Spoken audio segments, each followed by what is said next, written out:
Hello guys, இன்னைக்கு நம்ம இந்த வீடியோல என்ன பார்க்க போறோம் அப்படினா 10th ஸ்டாண்டர்ட் இங்கிலீஷ்ல இருக்கக்கூடிய இம்பார்ட்டன்ட் क्वेश्चंस தான் பார்க்க போறோம். சோ ஃபர்ஸ்ட் ப்ரோஸ் 1ல இருக்க 2 மார்க்ஸ் என்னென்ன இம்பார்ட்டன்ட் அப்படின்றத பார்த்தறலாம். சோ பேஜ் நம்பர் 2ல A क्वेश्चन வந்து ரொம்ப இம்பார்ட்டன்ட். சோ இதெல்லாம் வந்து புக்கின்ல வரக்கூடியது.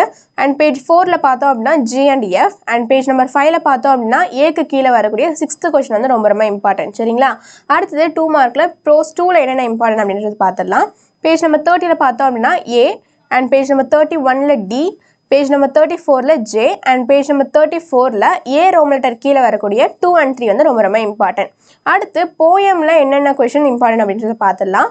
போயம் 1ல பார்த்தோம் அப்படினா புக் பேக்ல பேஜ் நம்பர் 18ல A க்கு கீழ வரக்கூடிய 1 2 and 3 சரிங்களா?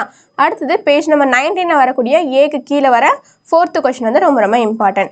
அடுத்து போயம் 2ல பார்த்தோம் அப்படினா பேஜ் நம்பர் 47ல A க்கு கீழ வர 1 and 2 வந்து ரொம்ப இம்பார்ட்டன்ட். அண்ட் பேஜ் நம்பர் 48ல வரக்கூடிய C க்கு கீழ வர 3rd क्वेश्चन வந்து ரொம்ப இம்பார்ட்டன்ட். அடுத்து 5 மார்க்ல என்னென்ன क्वेश्चंस இம்பார்ட்டன்ட் அப்படின்றது பார்த்தறலாம். சோ ப்ரோஸ்ல அதாவது ஃபர்ஸ்ட் ப்ரோஸ்ல பார்த்தோம் அப்படினா பேஜ் நம்பர் 6ல B க்கு கீழ வரக்கூடிய ஃபர்ஸ்ட் क्वेश्चन வந்து ரொம்ப இம்பார்ட்டன்ட். அண்ட் ப்ரோஸ் 2ல பார்த்தோம் அப்படினா பேஜ் நம்பர் 35ல B க்கு கீழ வர 1 and 2 வந்து ரொம்ப இம்பார்ட்டன்ட். சரிங்களா?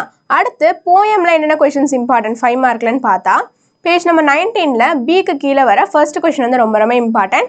அண்ட் போயம் 2ல பேஜ் நம்பர் 47ல A க்கு கீழ வர ஃபர்ஸ்ட் क्वेश्चन வந்து ரொம்ப இம்பார்ட்டன்ட்.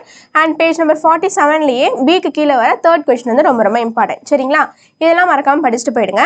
அடுத்து புக் பேக்ல வேற என்னெல்லாம் கேட்பாங்க அப்படினா vocabulary கேட்பாங்க அண்ட் வந்து கிராமர் கேட்பாங்க. அடுத்து coherent order punctuation இதெல்லாம் வந்து கேட்பாங்க. சோ இதெல்லாம் வந்து மறக்காம படிச்சிட்டு போயிடுங்க. சரிங்களா? Thank you. அடுத்து என்ன சப்ஜெக்ட் உங்களுக்கு வந்து இம்பார்ட்டன்ட் क्वेश्चंस வேணும் அப்படின்றத மறக்காம கமெண்ட் பண்ணிடுங்க. சரிங்களா? அடுத்த வீடியோல சந்திக்கலாம். பை.